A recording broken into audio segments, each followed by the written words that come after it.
Cricket ரிசல்ட்டை சீரியஸாகவும் தேர்தல் ரிசல்ட்டை ஜாலியாகவும் பார்க்குறோம் அப்படின்னு நடிகர் ஆர்ஜே பாலாஜி சொல்லியிருக்காரு. கடந்த 16ஆம் தேதி நடந்த சட்டமன்ற தேர்தலோட முடிவுகள் இன்னைக்கு வெளியாகியிருக்கு. இதில் தனித்து போட்டியிட்ட அதிமுக கட்சி தமிழ்நாட்டில் மீண்டும் ஆட்சியை பிடிக்குது. அதிமுக திமுக கட்சிகளுக்கு மாற்றாக அமையும் அப்படின்னு கருதப்பட்ட மக்கள் நல கூட்டணி ஒரு இடத்துல கூட முன்னிலை பெறலை.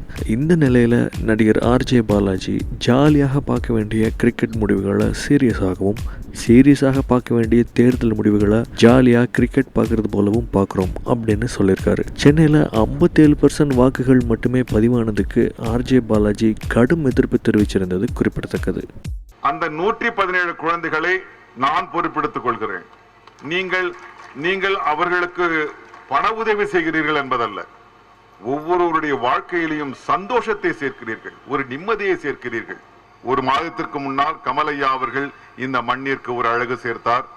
இன்று இங்கு ஒரு அழகு சேர்ந்திருக்கிறது. இந்த வெறும் காட்டிலேயே நாங்கள் மிகப்பெரிய மாயாதானங்கள் நடத்தி காட்டுவோம்.